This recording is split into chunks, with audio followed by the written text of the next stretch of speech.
Di sebuah desa terpencil yang terletak di lereng gunung, jauh dari keramaian kota, warga hidup dengan cara yang sederhana dan tenang. Suasana desa yang sejuk dengan pohon-pohon rindang dan udara segar seakan melindungi mereka dari dunia luar. Namun, ketenangan itu mulai terganggu saat kedatangan sebuah keluarga baru yang tidak terduga. Mereka datang dengan kendaraan yang sudah usang, berkeliling desa tanpa banyak bicara, seperti tidak tertarik dengan apapun selain tujuan mereka sendiri. Begitu mereka tiba di desa, sesuatu yang aneh langsung terasa. Pak Ardi, kepala keluarga tersebut, tampak sangat tenang, namun ada mata yang menyembunyikan sesuatu yang gelap. Mata yang tidak bisa dijelaskan. Sementara itu, istrinya, Bu Sari, membawa kedua anak mereka yang masih kecil, yang selalu berjalan beriringan tanpa suara, seolah tidak mengenal dunia di sekitarnya. Warga merasa ada yang tidak beres, tapi mereka tidak bisa mengungkapkan rasa takut mereka secara terbuka. Suasana yang dulu damai, kini berubah menjadi tegam, seakan ada sesuatu yang mengintai di balik kedatangan mereka. Sesuatu yang lebih kuat, lebih gelap dan lebih berbahaya daripada yang mereka bisa bayangkan. Keluarga Pak Ardi segera memutuskan untuk tinggal di rumah tua yang terletak di ujung desa. Rumah itu sudah lama tidak dihuni, dikelilingi oleh semak-semak tebal dan terkesan sangat sunyi, seakan menunggu kedatangan mereka. Tidak ada yang tahu dari mana asal mereka sebenarnya. Desas-desus tentang mereka mulai menyebar di kalangan warga. Ada yang mengatakan bahwa mereka datang dari kota besar, sementara yang lain merasa ada yang tidak biasa dengan mereka. Pak Ardi tampak selalu menghindari tatapan langsung, matanya yang dalam seakan menyimpan rahasia gelap. Bu Sari pun sering terlihat mengamati pohon-pohon besar di dekat rumah mereka, seperti menunggu sesuatu atau seseorang. Anak-anak mereka, yang selalu diam dan tidak pernah bermain dengan anak-anak desa lainnya, hanya berjalan mengikuti orang tuanya dengan wajah kosong. Warga mulai merasa tidak nyaman dengan sikap aneh keluarga ini, namun mereka tidak punya bukti yang bisa mereka bicarakan. Semua orang berusaha mengabaikan ketegangan yang menyelimuti, meskipun mereka tahu sesuatu akan terjadi. Pada malam pertama setelah kedatangan mereka, keadaan desa yang biasanya sepi, mulai terasa sangat berbeda.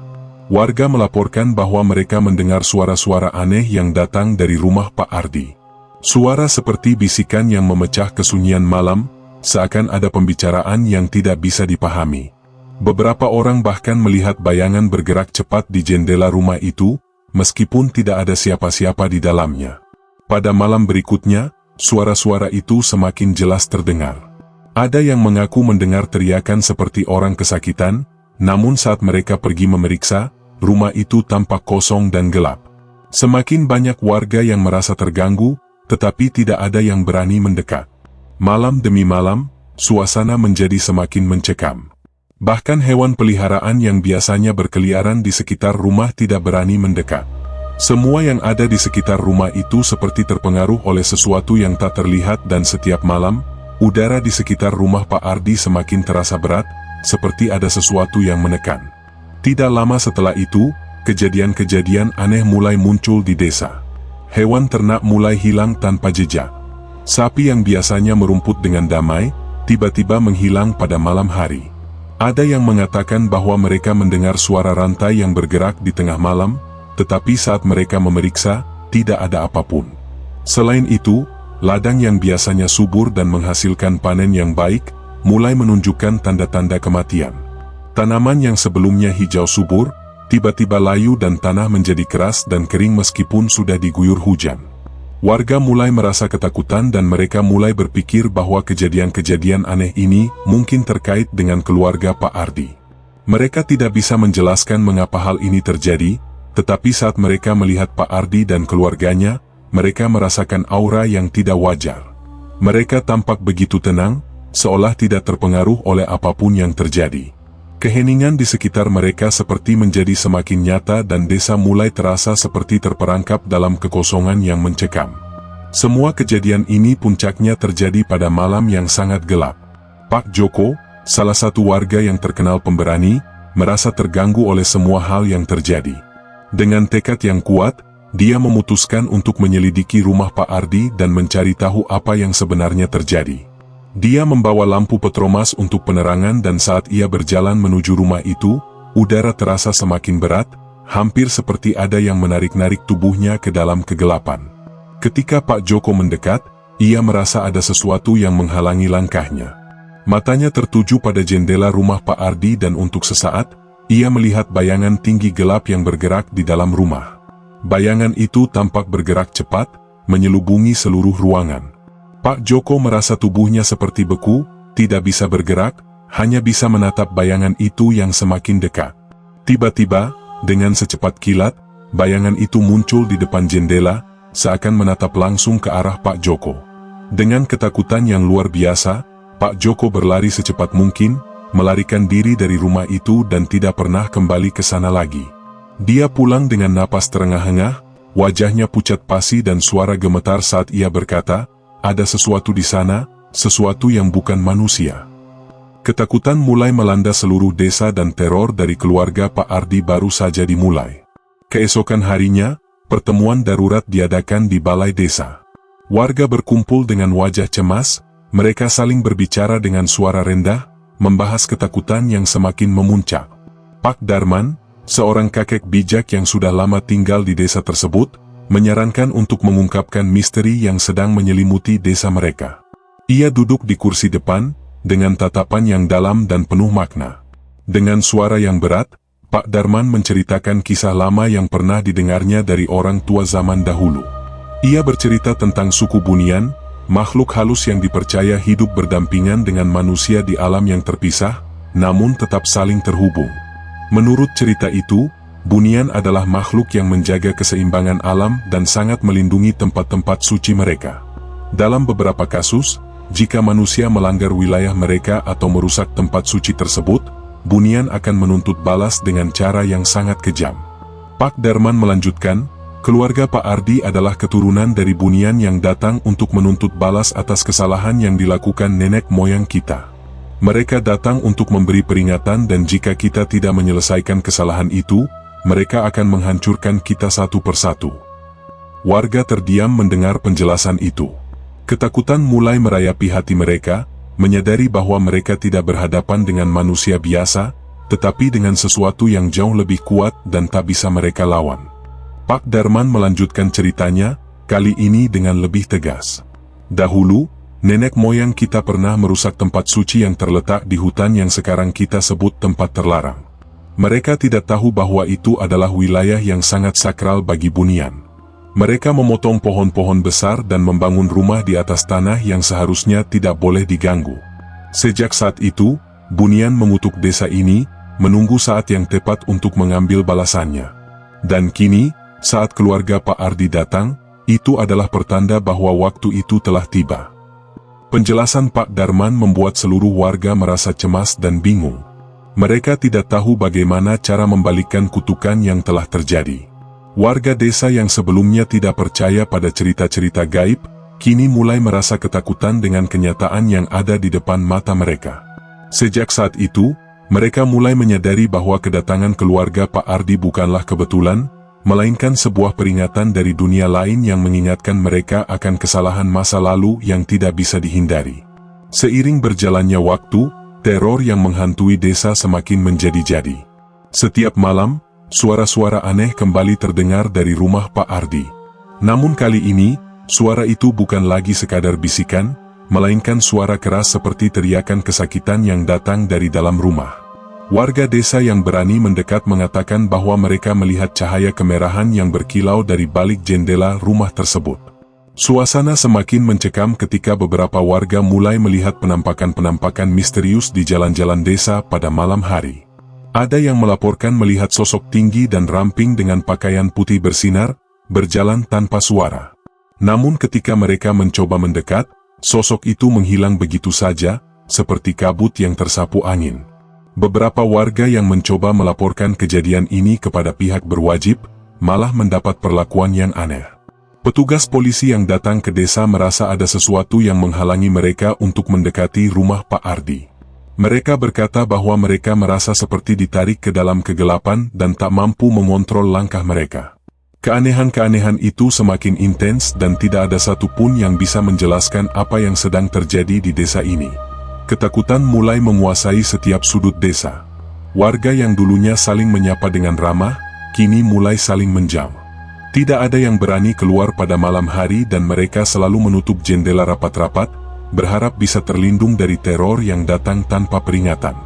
Beberapa orang memilih untuk meninggalkan desa dan pergi ke kota terdekat, tetapi saat mereka mencoba pulang, jalan yang mereka lewati terasa terputus dan mereka kembali lagi ke desa yang sama. Warga yang bertahan merasa terperangkap dalam kutukan yang tak bisa mereka hindari. Keadaan semakin mencekam, terutama saat orang-orang mulai melaporkan melihat wajah-wajah yang aneh di balik jendela rumah mereka. Wajah itu tampak pucat dan kosong, tidak menunjukkan ekspresi apapun. Tetapi yang lebih menakutkan adalah kenyataan bahwa wajah-wajah itu selalu muncul setiap malam. Tidak ada penjelasan rasional yang bisa diberikan. Semua orang mulai bertanya-tanya, apakah mereka sedang berada dalam mimpi buruk yang tak bisa mereka bangunkan? Dengan keadaan yang semakin buruk, beberapa warga yang masih bertahan mulai merencanakan untuk mencari solusi. Mereka mendatangi seorang dukun yang dikenal di desa sebelah. Dukun tersebut memiliki kemampuan untuk berkomunikasi dengan makhluk gaib dan sering membantu orang-orang yang terkena gangguan. Pada malam yang penuh ketegangan, dukun itu tiba di desa dan langsung dibawa ke rumah Pak Darman. Setelah melakukan pemusatan energi, dukun itu menatap mereka dengan wajah serius dan berkata, "Untuk menghentikan teror ini, kalian harus meminta maaf kepada Bunian dan membayar harga yang sesuai dengan kesalahan yang telah dilakukan oleh nenek moyang kalian." Dukun itu kemudian menjelaskan bahwa harga yang harus dibayar tidaklah mudah dan mereka harus melakukan ritual yang sangat kuat untuk menebus dosa masa lalu. Warga desa merasa terhimpit oleh kenyataan bahwa satu-satunya cara untuk mengakhiri kutukan ini adalah dengan melakukan ritual yang bisa saja berisiko mengorbankan nyawa mereka. Namun, mereka tidak memiliki pilihan lain. Keputusannya sudah ada di depan mata mereka. Malam itu, suasana desa dipenuhi dengan ketegangan yang luar biasa. Warga berkumpul di pinggir hutan, di dekat tempat yang menurut cerita Pak Darman adalah wilayah suci Bunian yang telah lama terlupakan. Dukun yang datang bersama beberapa tetua desa memimpin ritual permintaan maaf yang penuh dengan doa-doa kuno. Sebelum memulai, dukun itu memberitahu warga bahwa mereka harus melakukan persembahan berupa barang berharga dan menyampaikan permohonan maaf dengan hati yang tulus. Hanya dengan rasa penyesalan yang mendalam dan pengorbanan yang ikhlas, kutukan ini bisa berhenti, katanya dengan suara berat yang menggetarkan. Warga yang hadir pun menyiapkan segala sesuatu yang diminta, meskipun mereka merasa cemas karena tidak ada yang tahu apakah ritual ini benar-benar bisa menyelamatkan mereka. Dengan hati yang berat, mereka mengikuti setiap langkah yang diinstruksikan, berharap agar kutukan ini segera berakhir. Dukun itu mulai membaca mantra dengan suara yang dalam dan seiring dengan itu, udara di sekitar mereka terasa semakin dingin, seperti ada yang menekan dari dalam kegelapan. Semua warga yang hadir mulai merasakan sensasi yang aneh. Mereka bisa mendengar suara langkah kaki di dalam hutan, meskipun tidak ada yang terlihat. Itu adalah pertanda bahwa Bunian mulai merespons. Saat ritual mencapai puncaknya, sebuah cahaya terang tiba-tiba muncul di dalam hutan. Cahaya itu menyinari sekelilingnya dan di tengah-tengahnya, sosok tinggi dengan pakaian putih bersinar muncul. Itu adalah Pak Ardi, namun penampilannya sangat berbeda. Tubuhnya kini memancarkan cahaya yang menyilaukan dan wajahnya terlihat lebih seperti makhluk gaib daripada manusia. Warga yang hadir terperangah, takut, namun tidak bisa mengalihkan pandangan mereka. Pak Ardi berdiri di depan mereka, wajahnya kosong dan ekspresi yang ditunjukkan adalah ekspresi ketidakberdayaan yang mengerikan. "Kalian datang untuk meminta maaf," suara Pak Ardi terdengar seperti bisikan angin yang bergema. "Tetapi apakah itu cukup untuk menebus dosa nenek moyang kalian? Apakah kalian benar-benar memahami harga yang harus dibayar?" Warga yang hadir mulai merasa ngeri, seakan kutukan itu telah memasuki tubuh mereka, merasuki jiwa mereka dan tak bisa mereka lari darinya.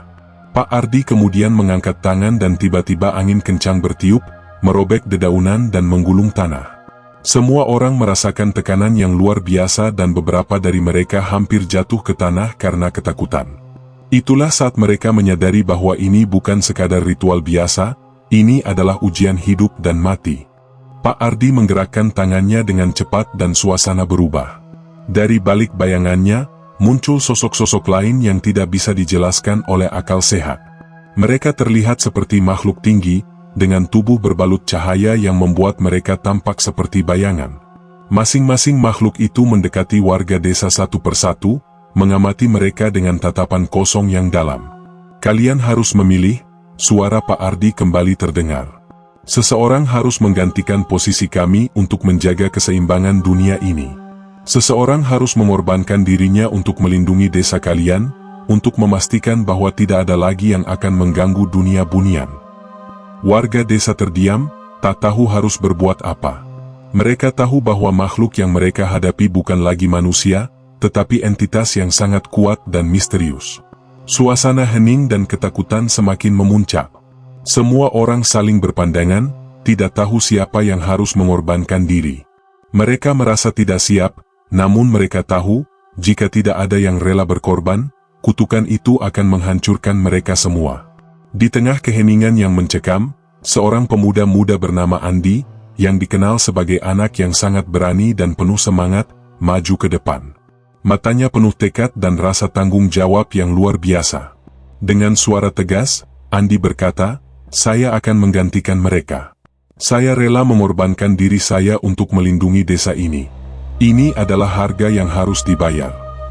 Warga terkejut mendengar keputusan Andi yang begitu bulat. Tidak ada yang menyangka bahwa pemuda yang biasanya ceria dan penuh kehidupan ini akan mengambil keputusan sebesar itu. Namun, Andi terlihat sangat yakin. Wajahnya yang muda terlihat serius, tanpa sedikit pun rasa ragu. Dia tahu bahwa dengan pengorbanan ini, dia bisa menyelamatkan banyak nyawa di desanya. Warga yang awalnya hendak mencegahnya, akhirnya mengalah. Mereka tidak punya pilihan lain. Andi telah membuat keputusan yang tidak bisa dibatalkan. "Kami akan berterima kasih padamu, Andi," kata Pak Darman dengan suara berat, "tetapi ini bukanlah pengorbanan yang mudah. Kami akan menunggu saat itu tiba." Andi melangkah maju, tanpa rasa takut, siap menghadapi apapun yang akan datang. Saat Andi duduk di tengah lingkaran yang dibentuk oleh warga desa dan bunian, aura kegelapan mulai meresap ke dalam tubuhnya.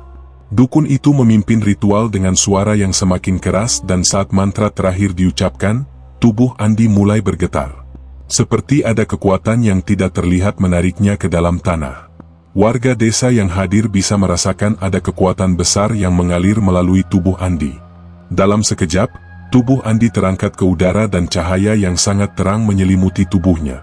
Suara gemuruh terdengar dari langit, seakan alam semesta sedang bergetar. Warga desa merasa seperti dunia mereka terbalik dan mereka bisa melihat bahwa Andi sedang mengalami sesuatu yang sangat luar biasa. Saat tubuh Andi mulai meredup, dia jatuh kembali ke tanah. Warga desa berlari menghampiri dan mereka menemukan bahwa Andi tidak lagi sama. Wajahnya tampak berbeda, tidak lagi penuh semangat, tetapi kosong. Andi telah mengorbankan dirinya untuk menebus kesalahan masa lalu dan sejak saat itu, dia tidak pernah kembali menjadi dirinya sendiri. Namun, kutukan yang menghantui desa akhirnya berhenti. Desa yang sebelumnya dilanda teror kini menjadi tenang dan walaupun Andi telah tiada, pengorbanannya selamanya akan dikenang oleh warga desa. Setelah pengorbanan Andi, desa yang semula dihantui oleh kegelapan, perlahan-lahan kembali menjadi tenang. Teror yang menghantui warga selama berhari-hari, bahkan berbulan-bulan, tiba-tiba menghilang begitu saja. Tidak ada lagi suara langkah kaki yang menggetarkan malam, tidak ada lagi bayangan yang mengintai di setiap sudut desa. Suasana yang mencekam itu berubah menjadi sunyi senyap. Hewan-hewan yang sebelumnya hilang kembali ke ladang dan tanaman yang mati mulai menunjukkan tanda-tanda kehidupan. Meskipun begitu, ada sesuatu yang berbeda. Warga desa merasakan kehadiran Andi, namun bukan sebagai sosok yang hidup, melainkan sebagai penjaga yang tak terlihat, yang mengawasi mereka dengan penuh kasih. Keheningan malam terasa seperti Andi masih ada di sana, melindungi mereka dari ancaman yang tak terlihat. Namun, meskipun teror telah berhenti, desa itu tak bisa melupakan pengorbanan Andi yang luar biasa. Setiap kali mereka melintasi hutan, mereka seakan bisa merasakan kehadiran Andi, yang dengan ikhlas memberi nyawanya untuk keselamatan mereka. Meskipun Andi telah berhasil menghentikan kutukan, rasa penyesalan yang mendalam terus membayangi hati warga desa. Mereka merasa bersalah karena telah membiarkan pemuda itu mengorbankan dirinya. Warga yang dulu tidak begitu peduli dengan cerita tentang bunian dan kutukan, kini mulai merasakan beban dosa yang diwariskan oleh nenek moyang mereka. Warga merasa terikat oleh janji yang tidak bisa mereka penuhi untuk melindungi Andi dan membalas pengorbanannya.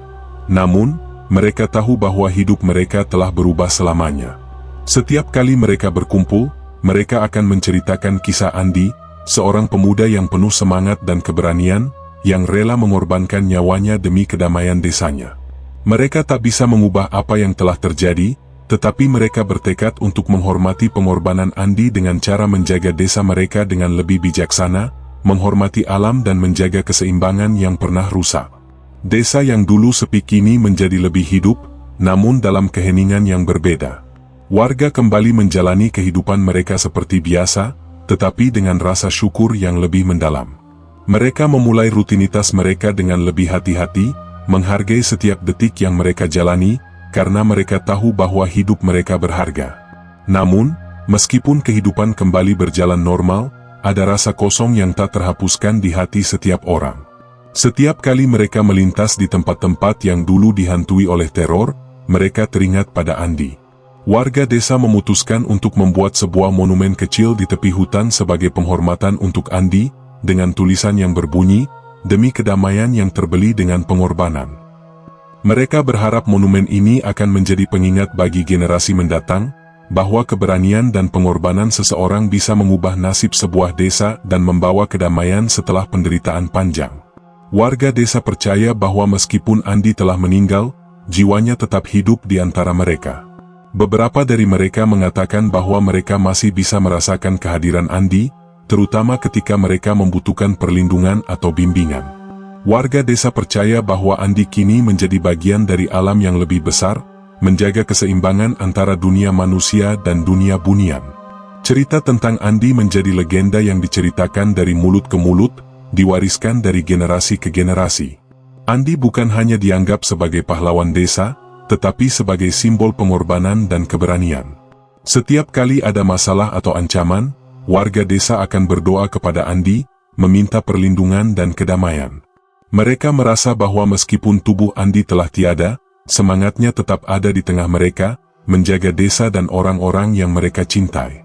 Cerita ini mengajarkan kita bahwa kadang-kadang, pengorbanan terbesar datang dari tempat yang tidak terduga. Andi, seorang pemuda biasa, menunjukkan bahwa dalam kesulitan terbesar, kita dapat menemukan keberanian untuk melakukan hal yang benar, meskipun itu berarti mengorbankan diri. Desa yang dulu terbelenggu oleh teror kini bebas, namun tidak tanpa harga yang harus dibayar. Warga desa tidak hanya belajar tentang keberanian, tetapi juga tentang pentingnya menjaga keseimbangan alam dan menghormati dunia yang lebih besar dari mereka. Pengorbanan Andi mengingatkan kita bahwa setiap tindakan, sekecil apapun itu, memiliki konsekuensi yang bisa mempengaruhi banyak nyawa. Dan meskipun kita mungkin tidak selalu bisa menebus kesalahan masa lalu, kita bisa mencoba memperbaiki dunia di sekitar kita dengan rasa tanggung jawab dan keberanian yang tulus.